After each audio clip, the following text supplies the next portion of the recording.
Hello बच्चों, let's read the given question. The question says, if a piece of a metal is heated to temperature theta and then allowed to cool in a room which is at temperature theta naught, the graph between the temperature T of the metal and time T will be closest to.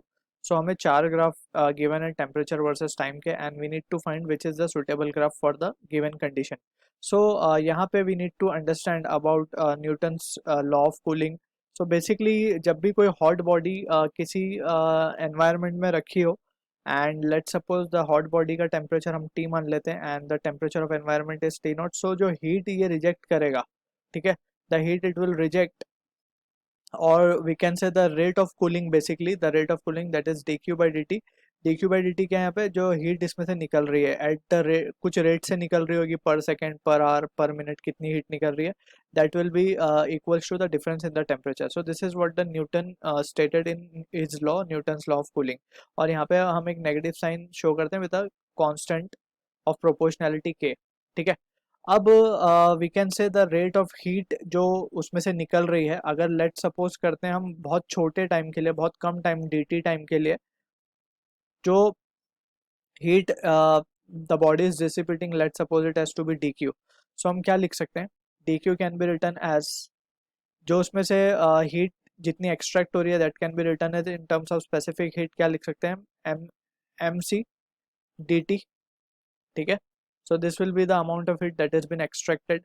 अगर हम इस expression को in terms of time लिखें, the rate at which the heat is being extracted, so हम क्या लिखेंगे, D Q by D T will be equals to M C D T by D T, ठीक है.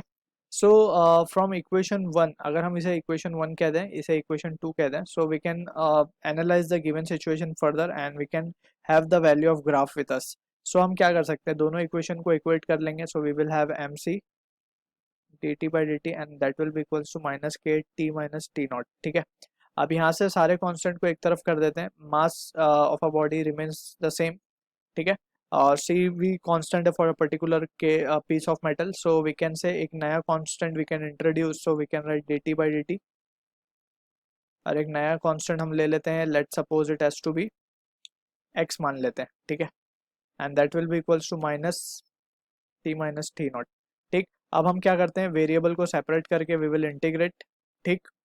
सो क्या मिलेगा हमें, D T by T minus T nought, और ये क्या हो जाएगा हमारे पास, it can be written as D T, और लेट्स से हम ये जो कांस्टेंट है हम इसे ले लेते हैं के बाई एम सी. तो यहाँ पे कांस्टेंट हम डाल देते हैं, लेट सपोज एक्स जो हमने यूज़ किया था वही डाल देते हैं. सो एक्स ये, और विद अ नेगेटिव साइन. सो अब अगर हम इसे इंटीग्रेट कर दें, सो हमारे पास जो रिजल्ट आएगा that will be equals to log of T minus T nought, and that will be equals to minus X T plus C, ठीक है. सो फ्रॉम दिस अब हम क्या कह सकते हैं, we are interested in getting the value of, हमने क्या किया उसे, is heated to a temperature theta, ठीक है, and then allowed to cool in a room which is at a temperature of theta naught. So from this we can say the graph between the temperature T of the metal and time T. So we have to have a relation between T and capital T and small t. So now we can say T minus of T naught can be written as, जब हम log को shift करेंगे on the right side, so वो exponential function हो जाएगा. So it can be written as minus of xt plus c, ठीक है.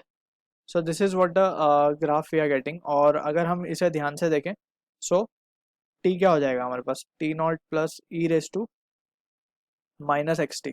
अब यहाँ पे जो टी नॉट है basically it is being given as theta nought, ठीक है. Temperature room which is at temperature, so room temperature हमारा बेसिकली हमने टी नॉट लिया था यहाँ पे. सो टी नॉट यहाँ पे हमें थीटा नॉट गिवन है. So we can say from this graph theta nought plus of E raise to minus X T. So this is what the graph we are getting. So इसको अगर हम carefully देखें, so we can say we can plot it over here. So let's say this is the temperature graph and this is the time graph. So यहाँ पे हम देख सकते हैं कि एक्सपोनेंशियल कर्व आ रहा है, और ये कर्व कहाँ तक आ रहा है, जहाँ तक बॉडी कूल हो रही है, ठीक है ना, और ये बॉडी का टेम्परेचर है हमारा theta naught. So this is what the graph we will be getting. और अगर हम ऑप्शंस को देखें, so we can say option C is the answer to the question. I hope you understood the solution. All the best.